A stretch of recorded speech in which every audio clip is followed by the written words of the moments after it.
Okay, thank you all for coming. Get started. Good evening. My name is John Torpy. I'm director of the Ralph Bunche Institute for International Studies here at the CUNY Graduate Center, as well as, I guess, director of the EU Studies Center. And welcome to the second installment of our sort of mini series of lectures on Weimar and us, lessons for today from interwar Germany.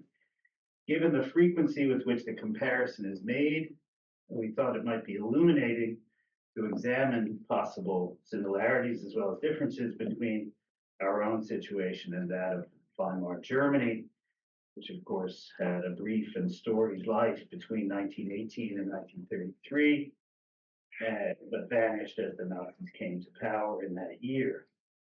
The idea for the series came to us as we pondered a few months back a call from the German embassy to apply for funding on Germany-themed topics from its Germany on Campus program. We applied and received the money, and that is paying for support of this event and the others. I also want to thank the DAAD, the German Academic Exchange Service Alumni Association, and its president, Manfred Philipp, who couldn't, alas, be here this evening, for its support in publicizing the event to relevant audiences. I finally want to thank a number of people without whose help this event would not be taking place. They are, first, at the EU Studies Center and the Ralph Bunche Institute for International Studies, Eli Karetny, our administrative director, who, as I said last time, does battle with the bureaucracy, bless his heart. Lukasz Chelnitsky, who is the associate director of the EU Studies program, where he's hiding now in the back. And finally, Juan Acevedo, who solves all sorts of problems while working on his dissertation and speaking perfect Chinese at the same time. I don't really know how he does it, but he's invaluable to us. So let me now introduce our speakers. First of all, David Abraham is Professor Emeritus at the University of Miami School of Law, specializing in property, immigration and citizenship law, citizenship and identity, and law and the transition to capitalism.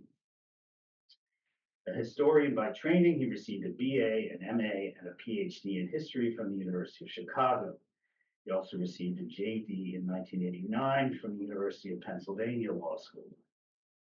After teaching for many years in the history department at Princeton University, he served as law clerk to Judge Leonard Garth of the U.S. Court of Appeals for the Third Circuit, and as an associate at Simpson, Thacher, Bartlett. He joined the Miami faculty in 1991. Professor Abraham has published widely on issues of politics and economics in Weimar Germany, and is the author of The Collapse of the Weimar Republic, which examined the conditions and fate of a social democratic class compromise effort to establish a viable welfare state.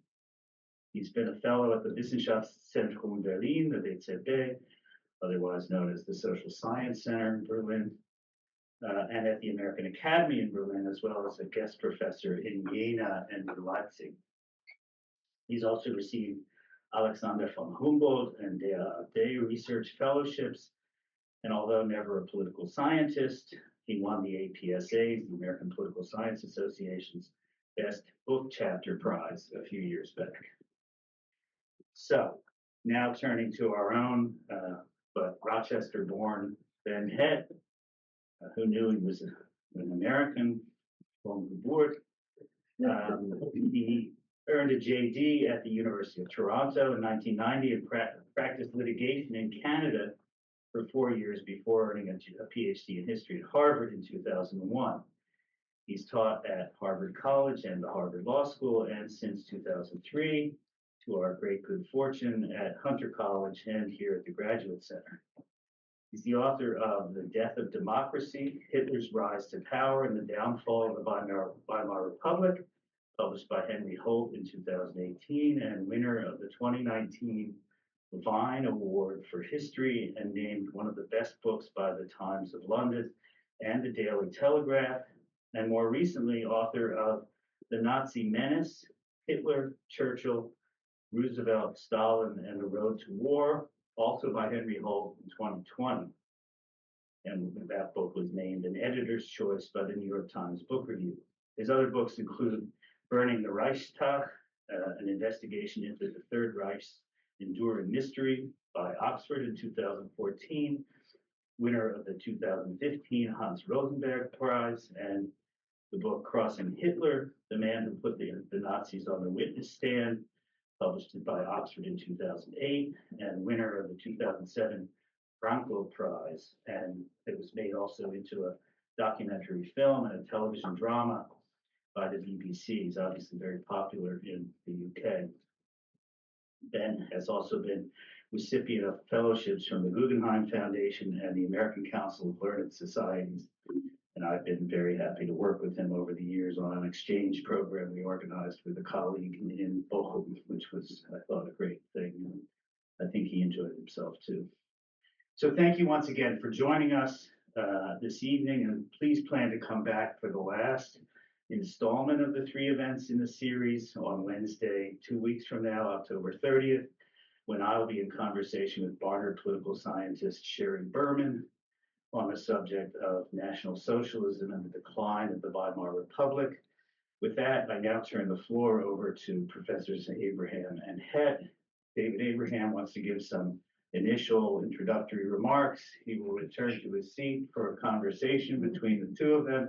And then after they do that for a while, we'll open the floor to the Q&A with the audience. So thank you all for coming, and looking forward to this event a lot.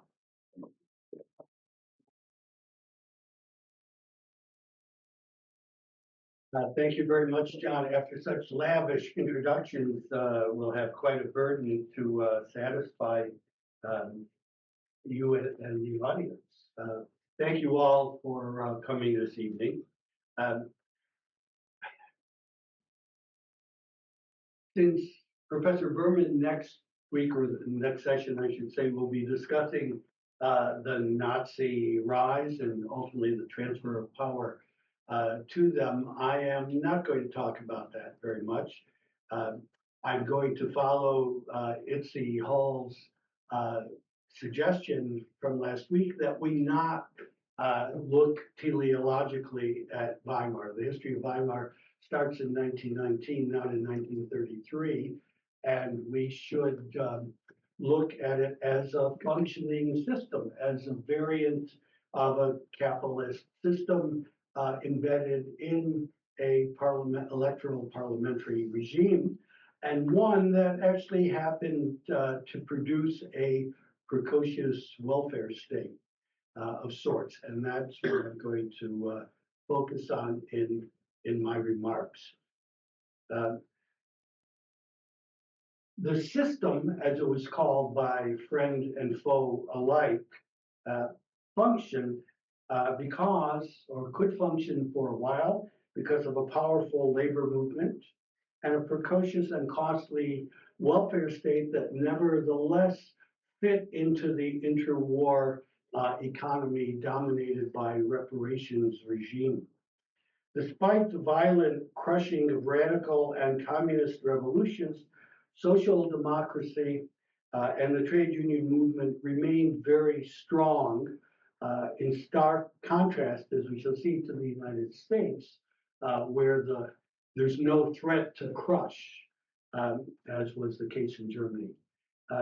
Elites never want to share national wealth and power, but in an electoral system, they often have to a certain extent at least. The relationship between politics and economics in electoral states and capitalist democracies revolves around two functions, which I think James O'Connor already in the 70s and Wolfgang Streck more recently have emphasized, namely the dual roles of accumulation and legitimation. That is to say that liberal democratic states must both facilitate the process of capital accumulation in an economy dominated by private capital. And yet they also have to provide mechanisms that legitimate that system in one way or another. Obviously, the legitimation provided by the Nazi regime was very different from the legitimation provided by the Weimar coalition governments. But the dual functions are there for all regimes in question. The state's policies, express the collective interests above all of the dominant classes in society. I don't think we can get around that basic historical fact, but also express to some extent the interests of the electoral regime, of electoral majorities. This is what Gramsci characterized as a regime that can count on consent as well as force and fraud. Force and fraud never disappear from democratic regimes, but consent makes a big difference. As Alfred Zohn Rethel, a very astute observer, wrote in the fall of 1932, as the Weimar system was undergoing its last paroxysms, I want to quote him because he captures it so perfectly. You'll excuse my staring here, but the lighting is causing me to squint quite a bit. So what he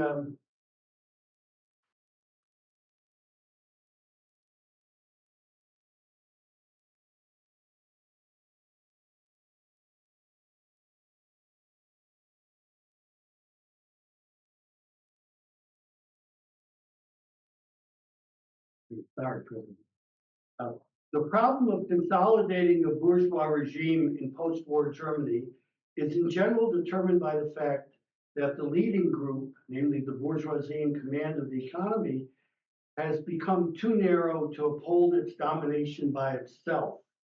For this hegemony, it needs the linking, or Bindung in the original German, to itself of strata that are not part of it socially, but which provide it the indispensable service of anchoring its hegemony in the people, thereby becoming the actual or final support of that hegemony. So that observation, I think, pertains both to the social democratic support system, and later, obviously, when the, as I'll suggest, when the liberal or Bürgerliche bourgeois parties became incapable of mobilizing any degree of popular support, ultimately the turn to the party which could provide that popular support, namely the NSDAP, the Nazis. But back for the moment to stability. Weimar experienced a seriously divided and fractured capitalist class. This is true of any capitalist society, that there are divergent interests, sometimes more dramatic than others. The name Dylan Riley rings a bell with any of the sociologists here. You know, he's done a good bit of analysis of this sort for the United States. And we see even in the current election campaign, the emergence of this, how to describe them exactly, this right-wing libertarian, Ayn Randish Silicon Valley world of pirate or capitalists whose interests diverge quite distinctly from those of more institutionalized finance and manufacture. At any rate, this ongoing fractiousness or Zersplitterung, fragmentation, which you read constantly in the publications and in the correspondence of political parties and economic interest groups, was a constant lament of both the captains of the economy and the bourgeois and conservative political parties. The three issues around which this political economy and political regime were functioned were Sozialpolitik, social welfare policy, economic policy as it pertains to society broadly. Handelspolitik, trade policy, and I'll say in a moment why that was so central, and what to do with the reparations regime, how to deal with the reparations issue, both as an economic and psychological and military problem. Germany paid massive reparations to England and France, wartime reparations, as you know, which the latter used to repay American loans, which they had received through the course of the war. In the meantime, German exports and American loans enabled this circuit of capital to flow internationally until the Depression hit. So this was a form of, I hate to use the word globalization, but this was a form of transnational interdependence, which produced an economy. Germany was second only to the United States as an export economy. A third of its production went to exports, which is a very high figure for that period of time. And in fact, conversation for another time, but that's still an issue for the German economy today. It's export dependency.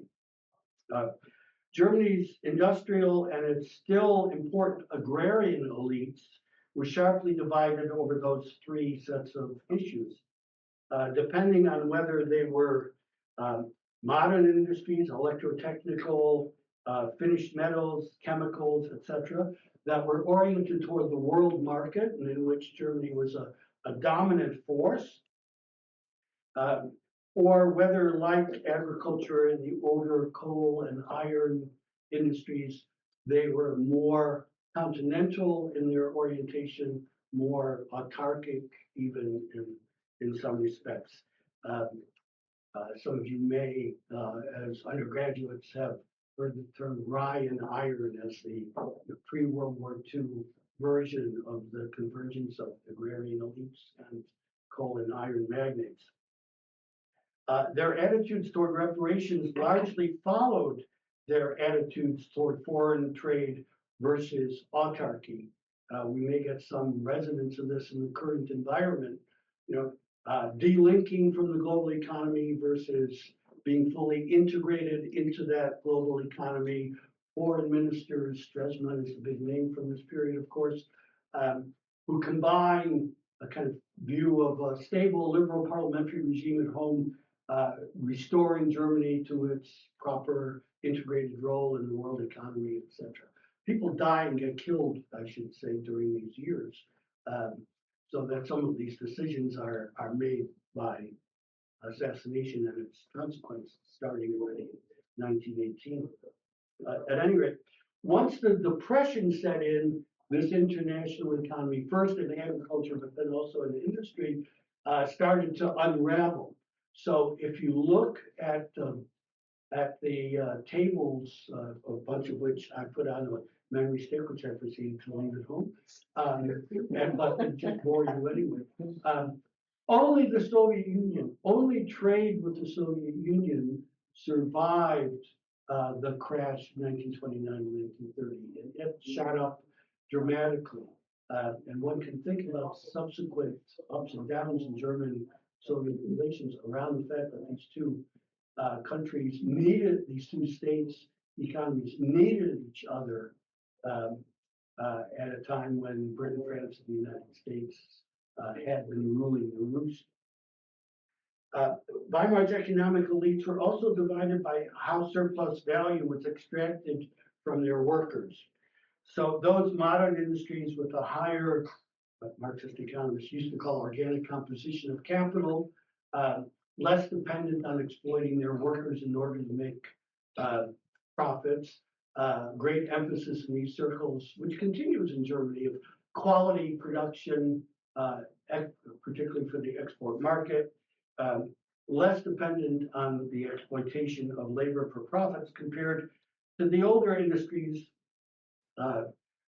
where labor contributed considerably more, labor exploitation contributed considerably more to the bottom line. And so the disciplining and control of labor and combat with the unions was more their cup of tea. So I won't go into details here, but different organizations within German capital represented these different perspectives. And if one traces the leaderships of these different organizations through the years, one can track the ups and downs of the economy and the movement into leadership of the more modern liberal cooperative industrialists, and then their departure from leadership positions, particularly after 1930. So from the Dawes reparations plan of 1924 to the Young reparations plan of 1930, more or less, this equilibrium sort of worked and benefited both the dynamic industries and labor. This was a period which even the Comintern called a period of capitalist stabilization.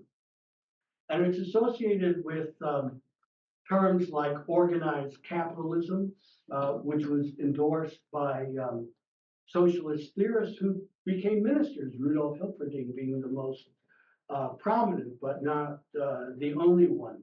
So the notion of organized capitalism within the social democratic world suggested that there was something to work with here, that revolution and insurrection belonged to a different period. You see echoes of this in Gramsci as well, when he talks about war of position and war of attrition.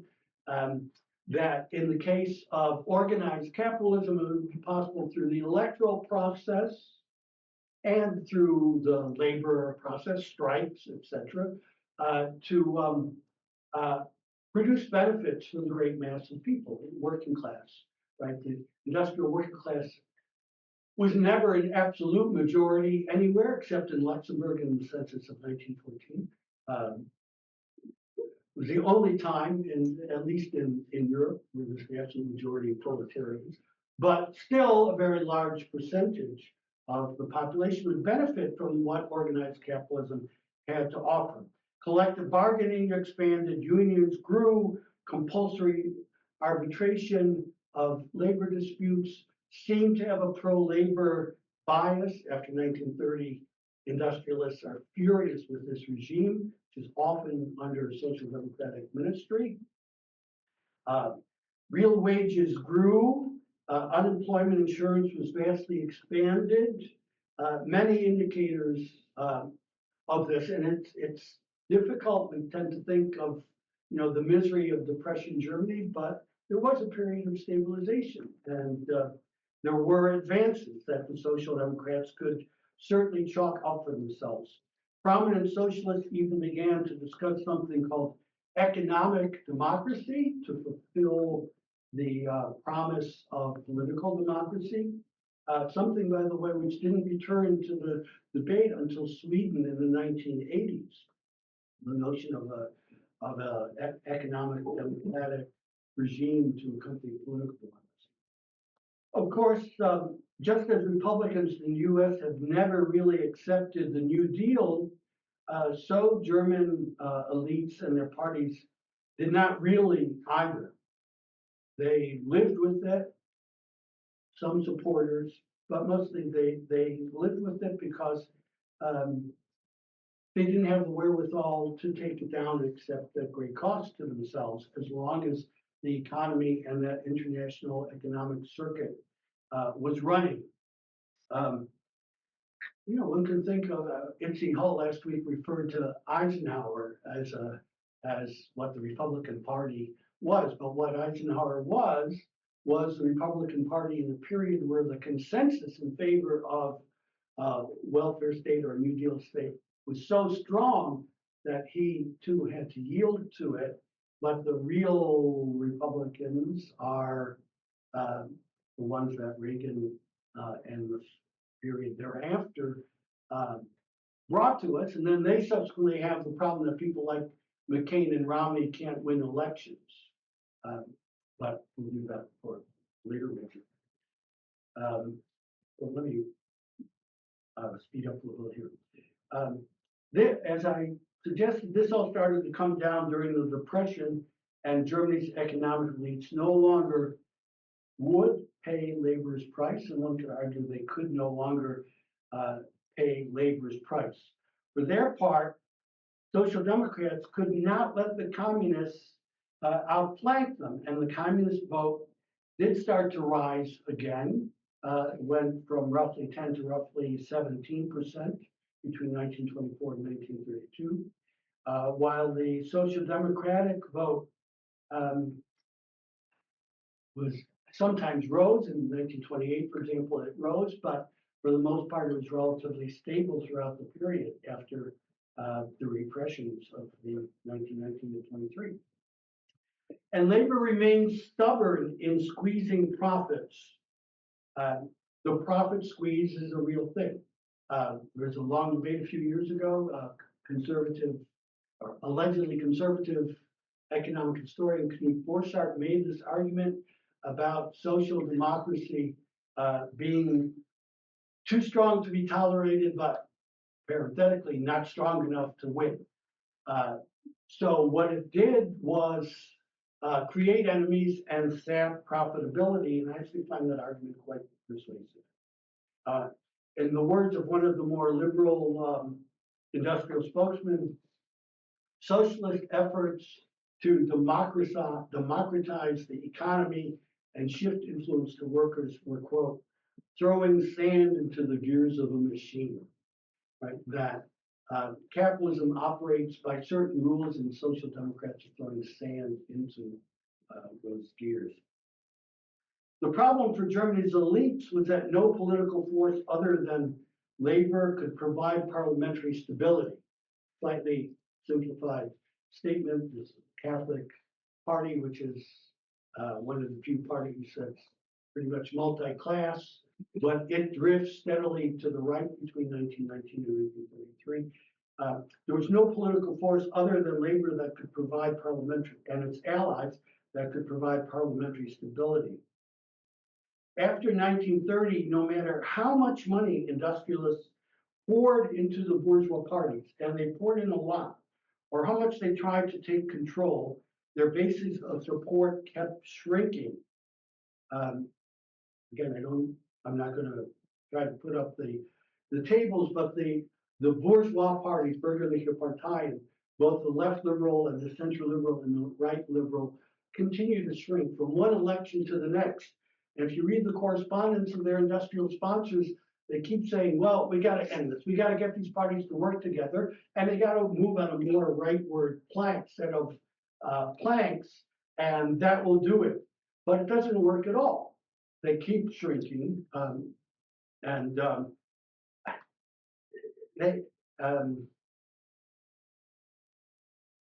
they're unable to consolidate a conservative bloc that would sustain a electoral parliamentary regime for any length of time. What they wanted, first of all, was to liquidate the Weimar system with its concessions to labor. But they couldn't do that without liquidating democratic parliamentarism or democracy itself altogether.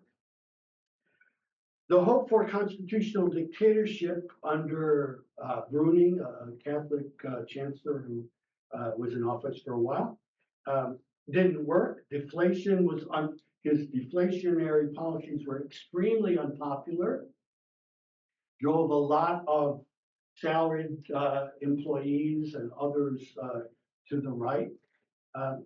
He still needed the Social Democrats, who lost credibility both with their own constituency through this participation in this kind of presidial semi-dictatorship. The policies were not coherent, or as the Germans like to say, using the word consequent. They got a right-wing authoritarian state then under Chancellor von Papen, but he enjoyed zero mass support. And so neither emergency decrees nor a cabinet of nobles, of barons, could stabilize the system once the prior arrangement broke down. Finally, and I'm almost done here, finally, near the end of 1932, the right-wing consolidation that began in a place called Bad Harzburg in 1931, where the Nazis and the Stahlhelm, which was a right-wing veterans organization, and a number of representatives of various um, business and elite organizations created what they hoped, what they called a national front, um, uh, emerged triumphant. This kind of position and thinking emerged triumphant within Germany's elites. The threat of a reparliamentarization under a general, and here are those of you who were here last week, here I disagree with Itzi Hall.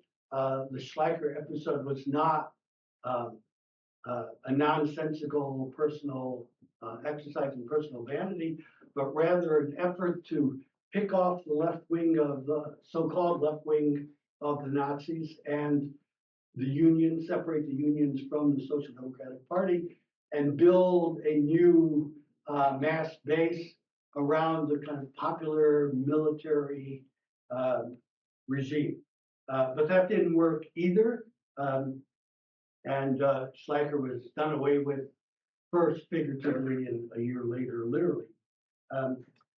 So these folks may not have known what they were getting into in January 1933, although some did, but they gladly traded the right to rule for the right to make money.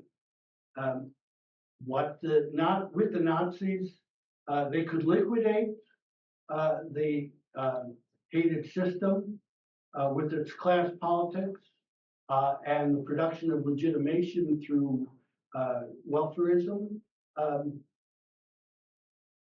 And they could eliminate that without threats to their accumulation. That is to say, without threats to the functioning of the capitalist system.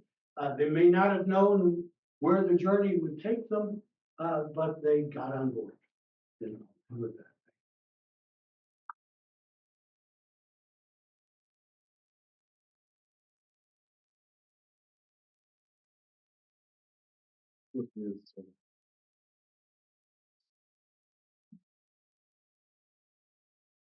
Okay. Well, it's my great pleasure to be here and to be able to have this conversation with David tonight. I had the chance to reread his book over the last couple of days, and going back over it, it really strikes me how really precisely analyzed it is, and what a really valuable addition it is to what we know about this time. I don't think anyone here will know this, but David and I actually go back a bit. We met over 20 years ago under funny circumstances. I was at the time trying to, or I might say trying to get a job as a law professor. To be honest, actually, I didn't want to be a law professor, but I did want a job. I had just finished my PhD in history, and at the time I was working at a law school, and I was encouraged to try the law teaching market. And so I had an interview at the U of Miami Law School, and who should turn out to be on the interview committee but David. That was our first meeting, and we've kind of gone on from there. And I knew immediately that you did not want to be a law professor. So lawyers at the law firm I worked at, I think, knew I didn't want to be a lawyer too, but that's another story. But let's get back to the business at hand. So the first thing I want to ask you, David, I'm always curious about this with scholars, and that is what brought you to this project. I assume the book came out in the early 80s. I assume you would have started to work on it in the later 70s. And I'm curious, what brought you to this subject? Did you feel at the time there were contemporary resonances, and what might those have been?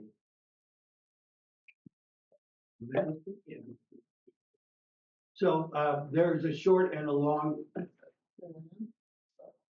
There's a short and a long answer to that. I'll give you the medium length one. So I was in graduate school just as New Left books, now known as Verso, hit the streets. And our seminars, was a number of political science seminars as well as history seminars, consisted almost of reading hot off the press Verso books, Gramsci, most obviously, then Poulantzas, and a whole series of works of that sort. But there's also an autobiographical side, I will confess. So my parents were Holocaust survivors. When I was a graduate student, I was, of course, interested in how the hell could this have happened. There was not yet a thing called Holocaust studies. There was a thing called fascism, which was clearly and directly related to that outcome, and people were talking about that. Um, were I 10 or more years younger, I probably would have gone in the direction of Holocaust studies.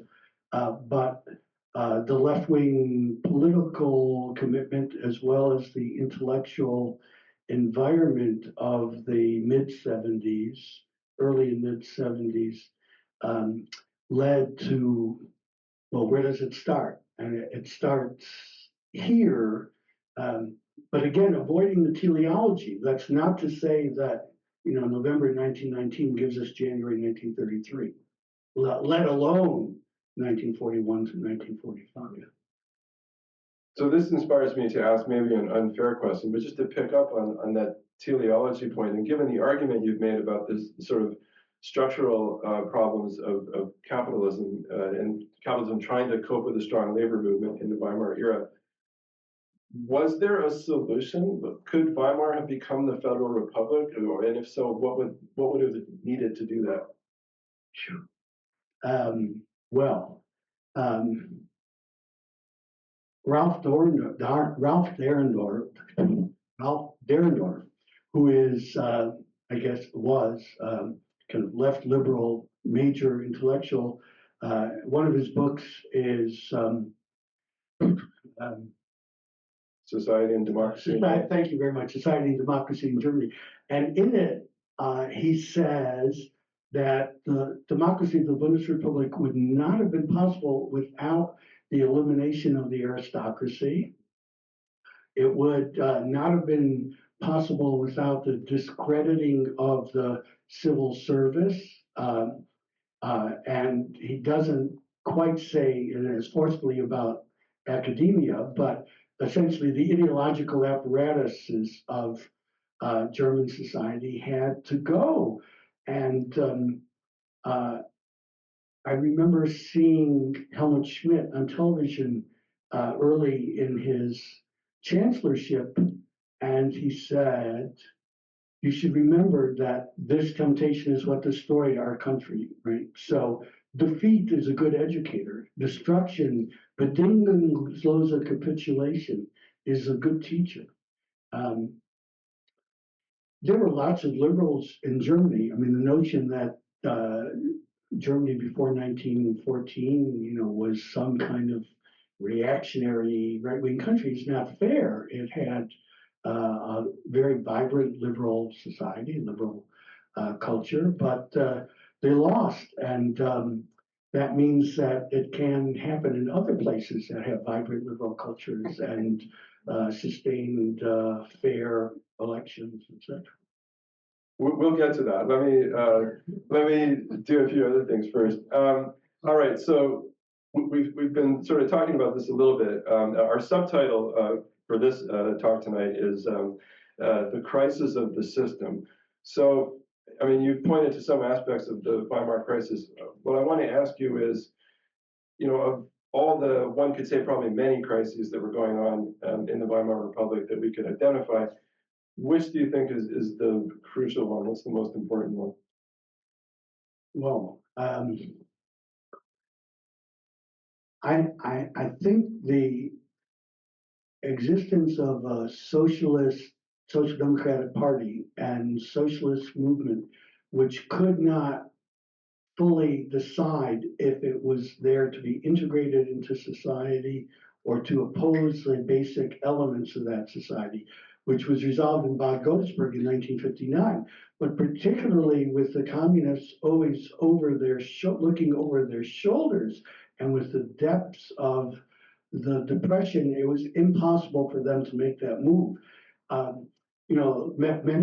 For many years, Karl Kautsky, who was one of the leading social democratic theorists, was criticized. This goes back to Karl Schorsky's book from decades and decades ago, of of revolutionary theory and sitting on your derriere waiting for history to take its course politically.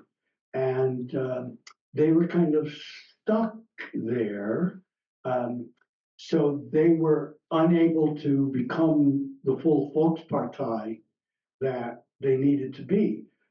It worked for a while when the Catholic Party in particular had a real working class element to it, and left wingers, and Matthias Erzberger was, pretty far to the left. But during the Weimar period, it moves further and further to the right, winding up with von Papen. And so the capacity for a Volkspartei isn't there. Some people blame the middle classes, the inability to organize the middle classes. That's a tougher one. I'm not sure of that. I think the biggest crisis is that the socialists set themselves up, social democrats set themselves up to where when the economy got tough, they had no fallback strategy. Economism, if you want to call it that, was a real problem for them. Very interesting. Okay. I want to change gears slightly and take advantage of the fact that we're both lawyers in one way or another. We went in different directions. I was a lawyer first and then a historian, and you went the other way.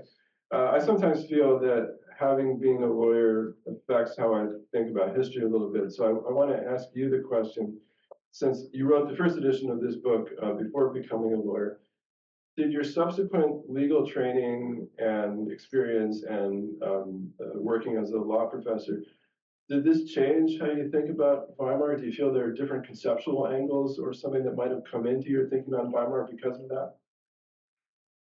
Okay, so two responses. First, the jokey one. So I had heard of Carl Schmitt before all these other people started talking about Carl Schmitt all the time, to great annoyance. But the more serious answer is that Weimar legal theory was very, very rich. I mean, everything is there that you can imagine, from the social democrats, from the liberals. It's really astounding. And if I had known that earlier, I probably would have focused my work more on them.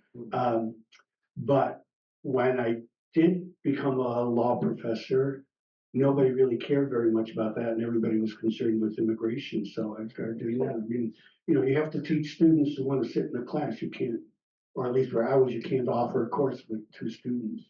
So, but to be one last thing to that question. Yeah, I mean, I think as Doug Morris and his work has shown, Weimar jurisprudence is incredibly rich, advanced system and way of thinking about everything. I mean, just think of the rediscovery of the works of Ernst Frankl and Franz Neumann, and not to mention Kerkheimer and Sinsheimer and people whose names are going to be less familiar, but it's an incredible field in and of itself. And few colleagues at Cardozo Law School, have turned to look at that, but for the most part, it's escaped American attention. I used to enjoy pointing out to the folks I worked with at a law school that American legal realism is almost entirely a German import. No one knows this, but it's actually true. And it's right that the German jurisprudence of the 20s really prefigures everything that American legal intellectuals do, more or less to this day. Yeah, I think that's true. And it also reminds us of the political polyvalence of legal theory. So many of the administrative law people in the United States were taking over ideas from people like Roscoe Pound, who were, quite friendly to the Nazi regime. And some of the early attacks on Roosevelt and his alleged corporatism and fascism, and Roosevelt wants to give us a Mussolini type economy, or what people thought was a Mussolini type economy.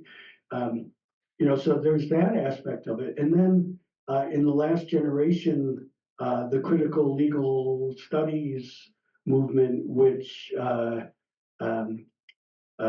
both before and after the discovery of Foucault, the time stored version of Foucault, everything is power all the time. In Germany, that ideology belongs to the right. That's a right-wing vision in which law is simply the projection of power relations. Okay, in a way, a similar vein, I want to ask you another question about things that have happened since the 70s and 80s. So, in the historiography of Weimar, a lot has happened. There have been a lot of movements. There's been, considering, for instance, aspects of gender and sexuality. There's been much more study on mentalities and sort of the emotional climate of politics, this sort of thing. And I wonder, again, maybe a slightly unfair question, but I'm curious, if you were doing your book again, how much would some of these trends affect you? How much do you feel they would find their way into the story you're telling? I would find myself relatively immune to them. I mean, which is not to lessen the contributions that those kinds of scholarship have provided, but I think something's happened in the 80s. A very perspicacious reviewer in the Wall Street Journal reviewing my book early on said that this book is an indictment of Thatcherism and Reaganism, and it is. That was quite evident. What happened in the American academic left is a long story, but one of the things that happened was that the studies of the ruling classes and what they do became a little bit touchy and not good for your career. I mean, that wasn't quite the same in sociology, which was, in search of a reason to continue to exist. And it wasn't as true in other disciplines, but I think in history, the turn away from the study of the ruling classes was a sign of the defeat of the left in American universities. People have very legitimate reasons for discussing gender and sexuality and Weimar culture, which is an incredibly rich field in which people, Peter Gay and others have written about for half a century before that.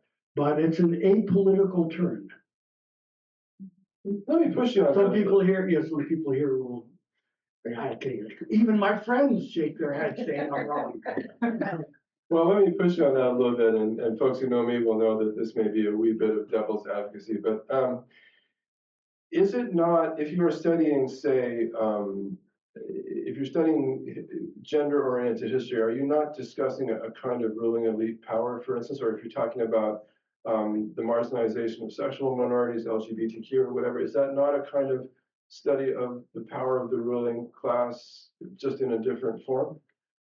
There are many forms of oppression. Economic oppression and class structure is not the only one. I happen to think it's the most important one, but that's not to say that the others are not real.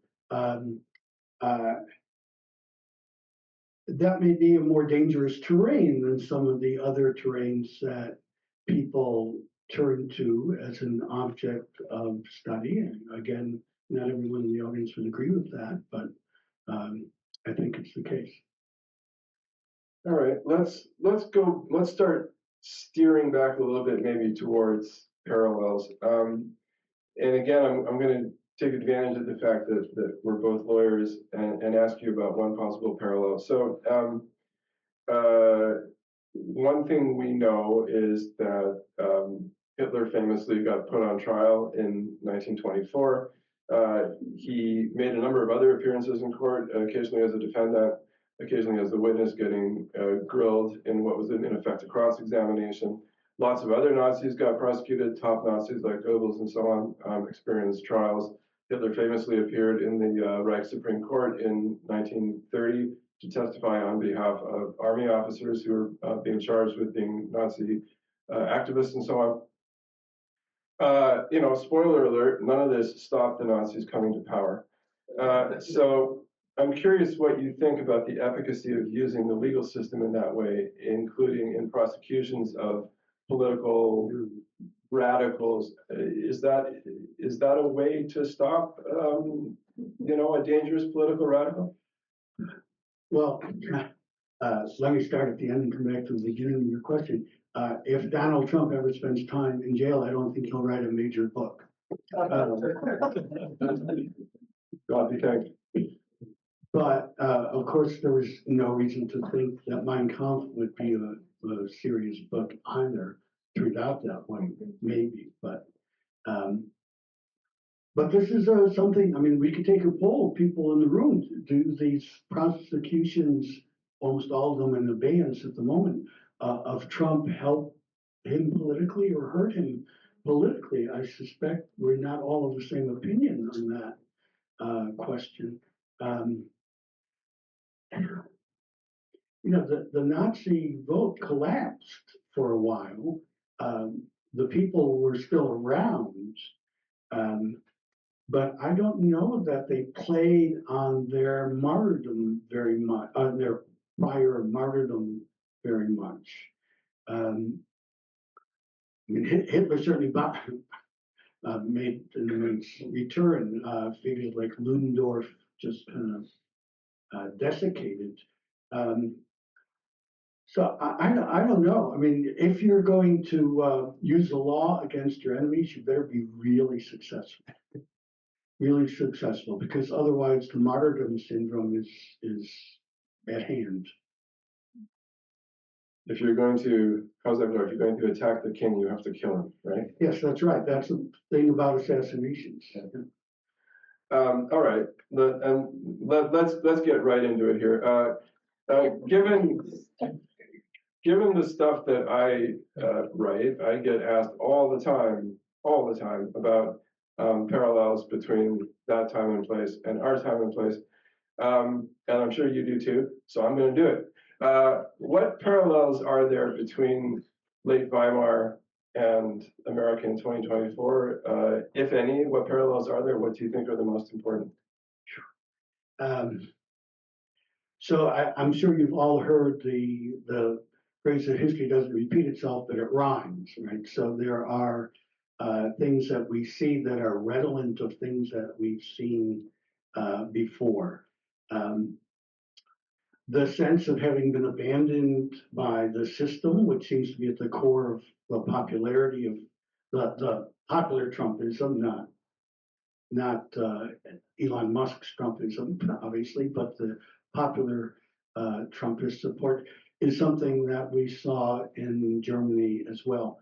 I didn't talk about the non-working class population other than the elites, but still most of the population, and the sense that there was nothing for veterans, and there were awful lot of people who came back from the trenches with their lives ruined mentally and materially, that there was nothing for them, that the socialists did not represent the white collar class, even though much of the white collar class had similar concerns. The petit commerçant, the petite bourgeoisie. If you look at the Trump base, there seems to be a lot of people who are like, I don't want to conjure up caricatures, but people who own small businesses often employ their own family members, maybe one or two other people, a certain precarity close to the surface of what seems like prosperity. That kind of precariousness, that word is not as common then as it is now, but the situation certainly was. A peasantry, which I didn't talk about tonight, but a peasantry that had previously counted on the agrarian elite to protect it, but which is no longer being protected. All kinds of loans to inefficient estate owners, while peasants were struggling with collapsed prices and the price scissors. Agriculture prices dropped much more quickly than receipts. So there's the left behinds. There's always this issue of the left behinds, and they may not be the same social strata, but there are some very smart people who've identified this in the past. I mean, it's a very old book now. I think it's 1959, but Seymour Martin Lipset's Political Man has a great chapter on the vulnerability of different social classes to fascist appeals, and it maps pretty reasonably with today's situation. So I think there's the question of the system. The Weimar system was about capital and big labor, and um, today one hears in the Trumpist world that the system is about the coastal elites and the internationalists, and not, you know, the middle America. So I think that's a serious analogy. I mean, not entirely, but that's a serious analogy. Um, I'm going to get myself in hot water with this one, but I think the professional middle class's detachment from working class is another shared symptom.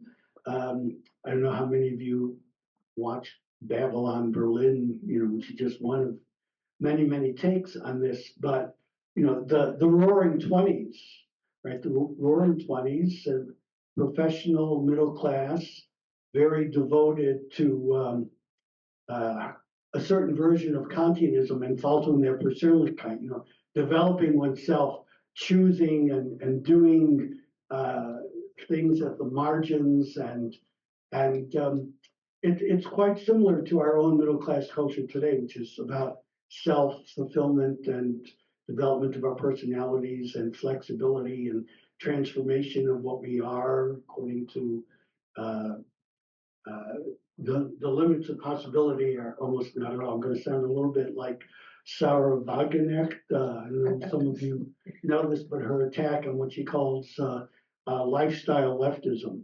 Um, I think there's a certain similarity in those two things.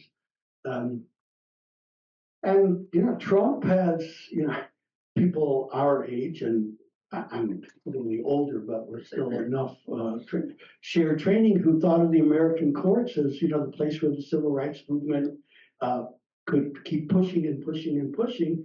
And what we've seen certainly with Trump is that it's possible in 4 years, let alone 8 years, to work very considerable and dramatic changes.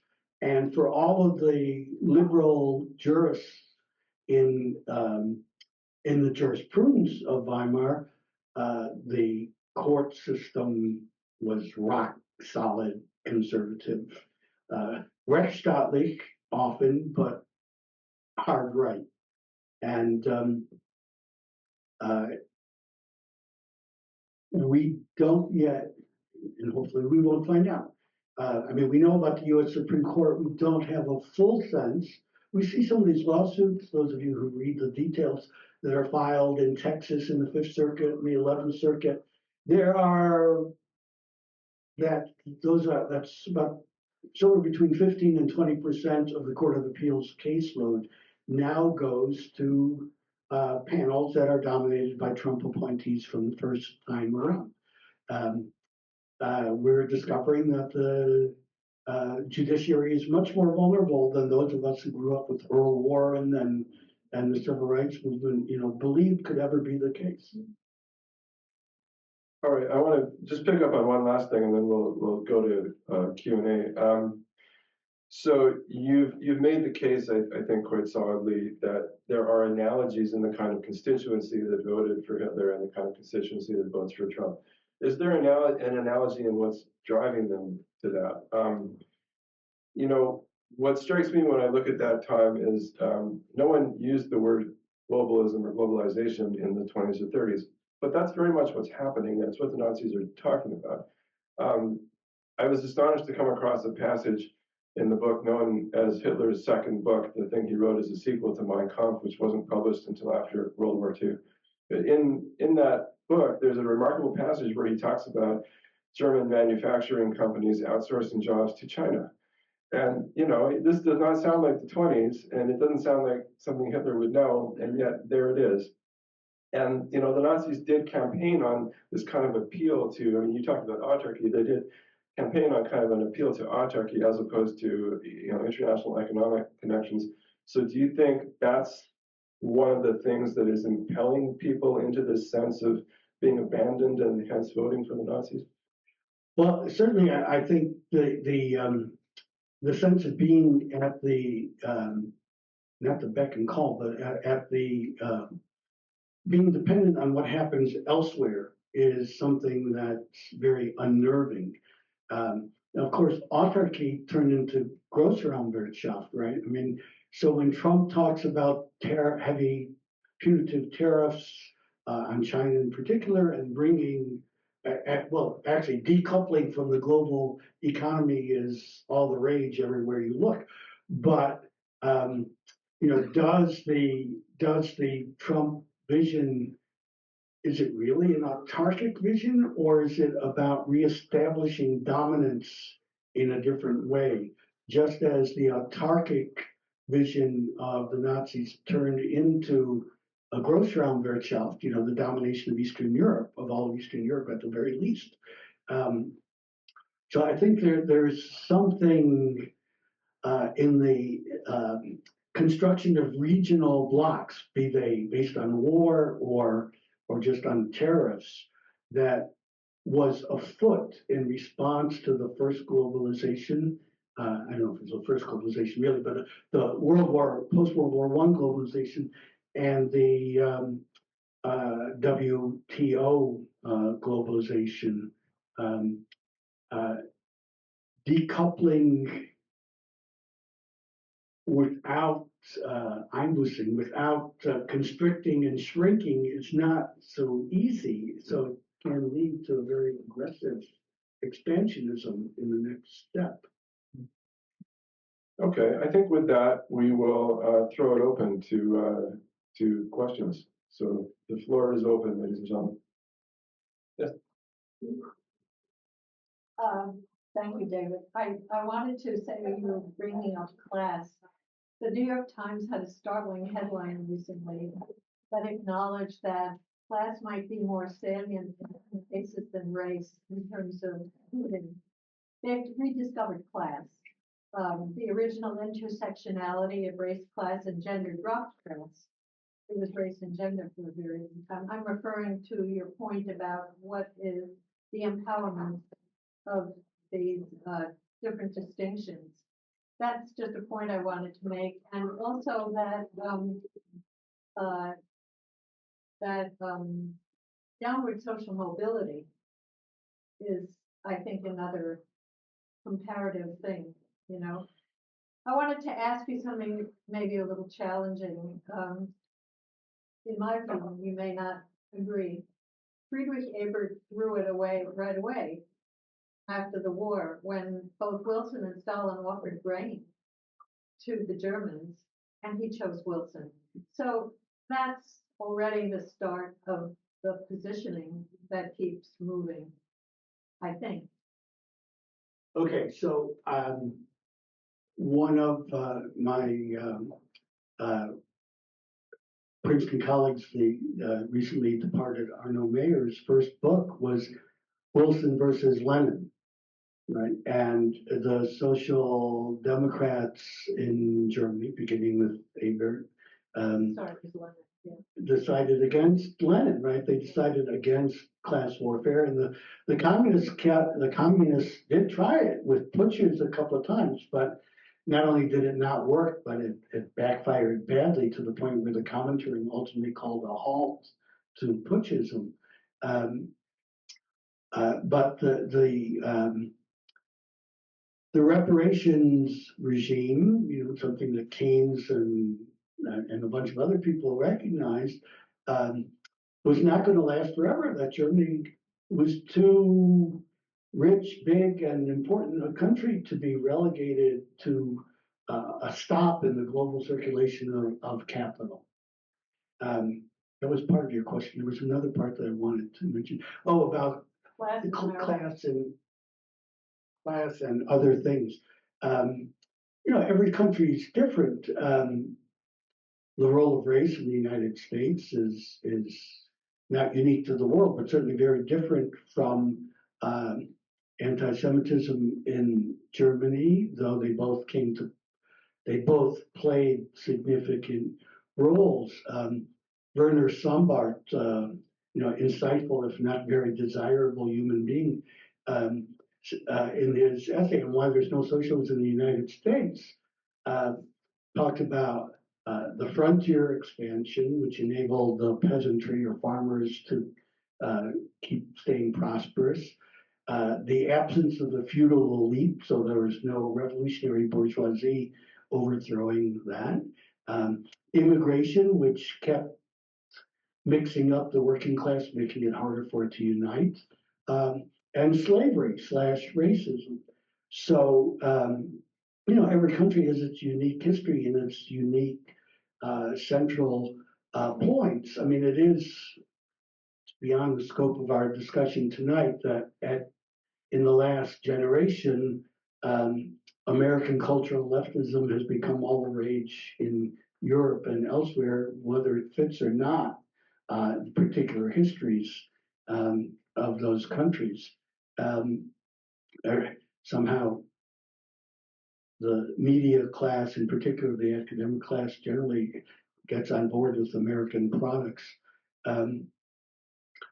So yeah, I mean, that New York Times story was incredibly puzzling. Suddenly Black men and Hispanic men, Latino men are starting to act like white men and objecting to the same inability of the Democratic Party to deliver bread and turkey and whatever. And wow, so I don't know what to say about that. The illusion of class. Yeah, I mean, at one point it was the Holy Trinity, right? Class, race, and gender. But I think you're right. Over the course of the last 20 years, the class part of that has. And the illusion of class in Weimar, that was my question, the comparative. Here the history of everyday life is very important and not an area in which I've spent much time or energy. I don't know what Ben would say to this, but there's people, Klaus Tenfelde and a number of other serious historians, just spend a lot of time talking about working class communities. And we occasionally talk about places like Pittsburgh, Buffalo, Great Lakes industrial cities, often Catholic, with significant African American populations, where class and community were really intertwined.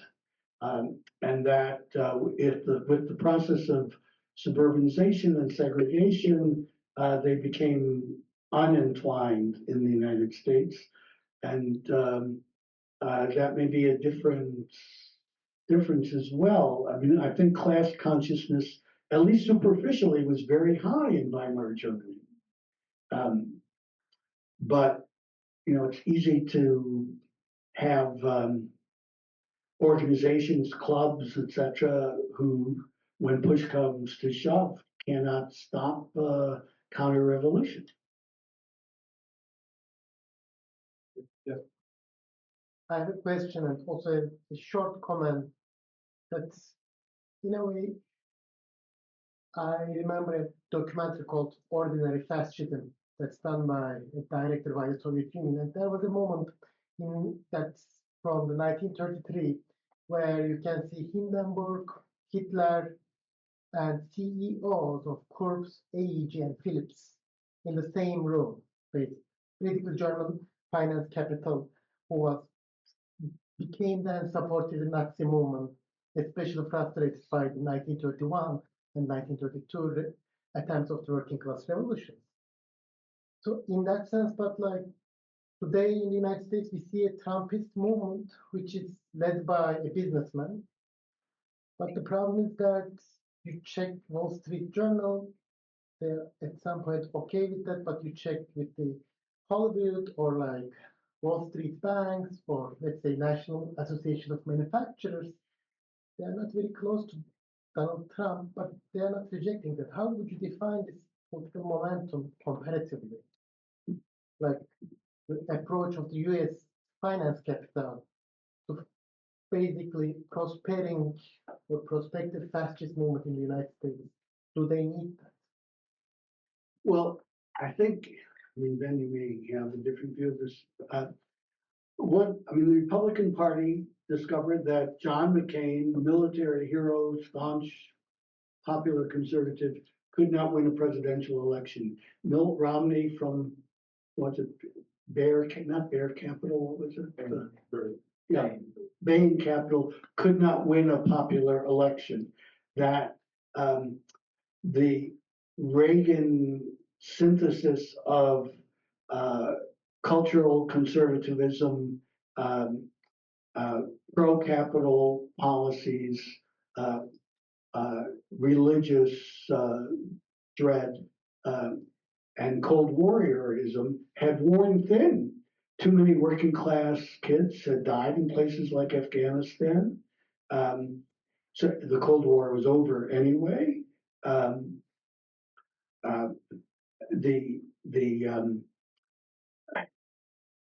rising tide did not lift all boats. Trickle down economics was not working. The Republicans had to find another way to win elections, and they're not all happy with Trump. That's for certainly true. Not all Weimar economic elites were happy with the prospect of Hitler. It's there were the Thyssens and the Kirdorfs and the people who were outliers until it happened. And people can laugh at Elon Musk and the other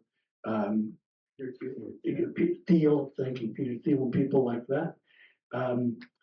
But they may wind up being cabinet secretaries and very important people next year, without ever having won over the entirety of American business. Right? It's not necessary.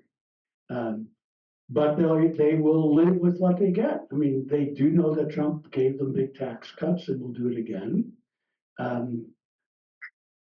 So they'll bite their tongues on the ridiculous stuff, or what they see as ridiculous stuff that's not central to their needs in any case. I don't know if you see it differently. No, I see it pretty much the same, I must say. Yes. Hi, thank you very, very much for your comments. I was wondering, I have a general and more specific question. The general one is that you were focusing on parallels, and you said how you've been asked, so, and David was responding to parallels, but are there any striking differences that you see in the current moment and in Weimar? But then the more specific question was, I found myself wondering about relations with the military in terms of how how Nazis' ability to take over Hitler's with the military might or might not compare to divisions in the U.S. military when it comes to attitudes towards Trump, because he's been attacked by the military, or various people have made very negative statements, and then some people have said, no, he's pretty good. So I'm wondering if there are differences as well. Yeah, so I don't want to lose track. There are two important things you raised there. One, as far as the U.S. military is concerned, how much bigger a Pentagon budget could anybody come up with than the one we've got already? Whereas Germany, under the Versailles Treaty, the military was cut way back, and rearmament, the prospect of rearmament, not only that the Nazis offered, not only was popular with industry, but with the military, get the French out of the Ruhr, get this treaty overturned, and what more could a military caste ask for? The first question is to the big difference. When there's a consensus view that Joe Biden is the most pro-labor president since Franklin Roosevelt, this is a different world from that of Weimar Germany, which even after destroying Rosa Luxemburg and the communist movement, still had this very powerful social democratic party and very powerful trade unions. And that's not a concern in the United States. 6% now of the private sector is unionized, and people say 20% of the public sector, but that's mostly teachers. So there is no threat from the left in this country. Which is not to say that you can't keep right to work laws, or even expand right to work laws around the United States. There's always something you can make more favorable to yourself. But there's nothing like the kind of left that German elites had to deal with. Let me just pick up on that. And so certainly in the terms that you are generally dealing with, there isn't a labor-oriented left party. Unions are much weaker than Weimar Germany left in that sense. But I think if I were a Trump voter, what I might say to you is, yes, there is a threat from the left, but it's cultural. These people are going to make me use different pronouns and are going to like take my kid to a trans reading hour, and we may laugh at this, but I think we have to acknowledge that for many people this is a real thing, and isn't that what's kind of fueling a lot of the support for Trump? It is a real thing. We live in central New Jersey, so we get Philadelphia television stations as well as New York television stations. And the ads that are being run there, one of the ones that runs endlessly is one that features Kamala Harris talking to a trans rights organization interviewer and saying how prisoners in American prisons who want to transition should have the benefit of publicly supported medical care. And then it cuts to another clip of Harris. I don't know what the occasion was, but there's someone in drag standing on stilts, and she's chuckling and laughing. I don't know where these clips were taken, but it was an event. And then the announcer says, Harris is with they, them. President Trump is with we and us. And that encapsulates the cultural war. And if it works in Pennsylvania, you got to assume it's going to work even better south of the Mason-Dixon line. Yes, I mean the notion that which the Republicans have been feeding for years, that college education is a waste, nobody learns anything, it's political discipline, and then you get the sub-theme from the intellectual right, Ross Douthat, who's the best analyst of what's going on in those circles, talk about decadence, which is another big Weimar term, right? Bourgeois decadence, which the left also, I mean, if you read George Lukács, it's about the bourgeois decadence and in language not so different from what you would read here, or even sometimes Frederick Jameson.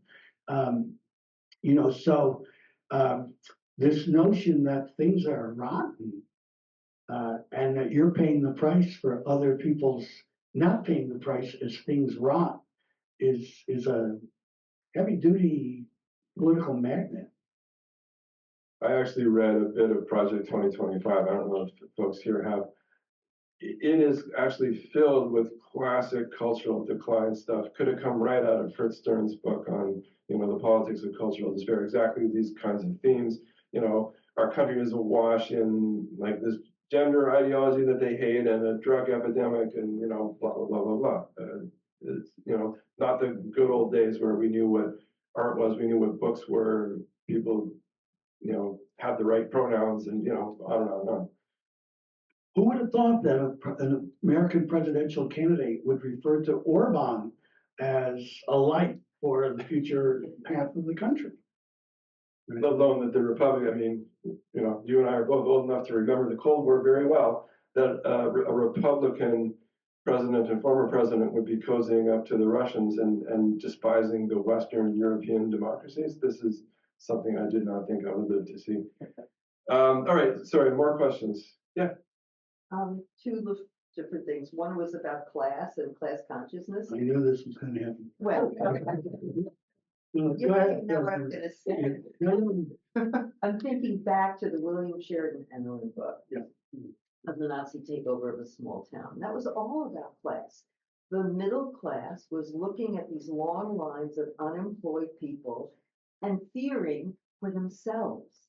was all about the, kind of the propaganda as well, which we haven't talked about yet, as in conspiracy theories today and then. That's where I wanted to go next, which was bread and circuses. I mean, the Nazis did a lot of circuses. Trump is a circus. And when you think about the performances, his most recent performance when two people fainted, he just stood up there and danced. Was it to a Leonard Cohen song? And now there's a big fury by the Leonard Cohen people that he used it. But I was thinking in terms of conspiracy theories. Here we have all of them. We have Jews creating bad weather storms and all this stupid stuff. But we had it in the Nazi period too.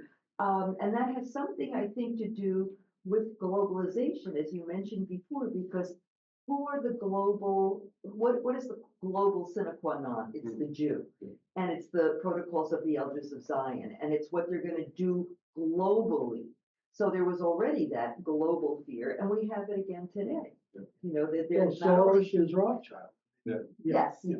but I'm just thinking today we even control the weather, let alone the banks hasn't and really the come stock along. market. Space laser.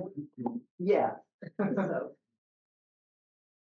So anyway, class and conspiracy.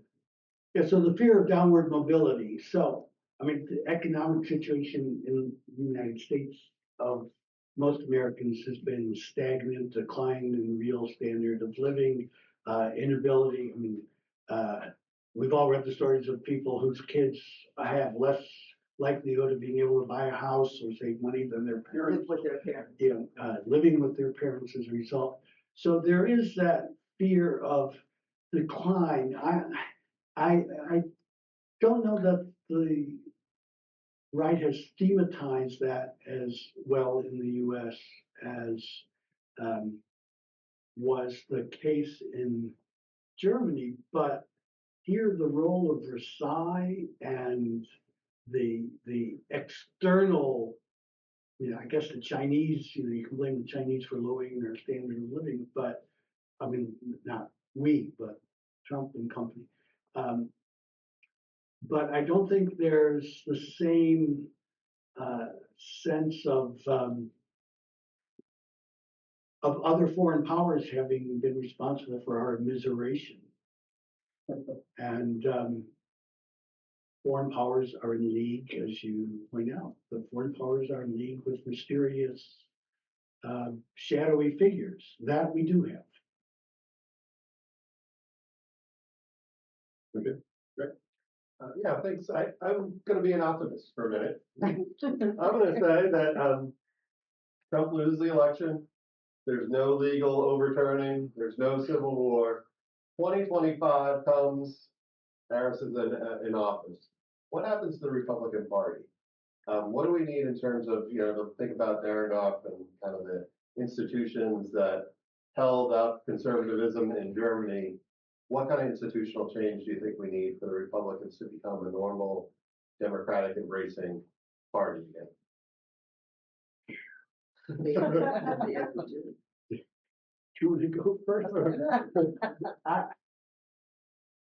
I wish I knew. I'm not optimistic that much will happen along those lines, frankly. Yeah. I mean, I just don't know where the base, how they win elections otherwise. Their policies are contrary to the interests of the great majority of people, unless you disguise it in the Trumpian fashion. I mean, that was the lesson of the McCain and Romney defeats. And I don't know what alternative construction or reconstruction of the party they have at their disposal. I suspect in your optimistic scenario of Trump being defeated, all that will happen is somebody smarter than Trump will take that message and do it better, Vance, who can be smooth enough to be a plausible and probably victorious presidential candidate, I think. But I'm not a pundit on American politics, so.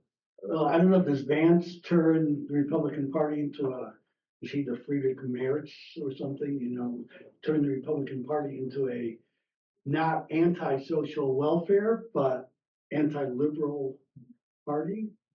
Maybe he does that. I mean, I'll give you the optimistic, just, I know my part with that, a third party emerges, right? That somehow the Republicans fall apart and another coalition develops, but that's probably unlikely. But that's electoral suicide for whoever does that in our system. Yeah.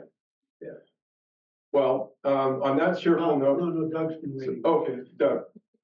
Well, on a pessimistic note, if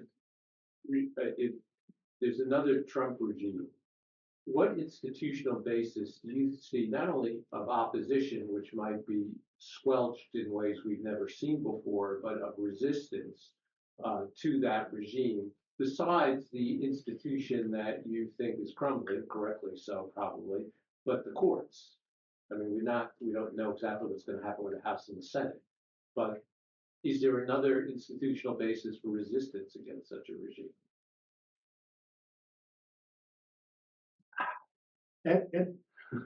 So on the one hand, there's all the talk about how Trump has learned the lesson of not to rely on old school Republicans and old school military professionals to fill these positions. That he's got to find his own SA, you know, his own plebeian gangsters for these positions, and that they are available.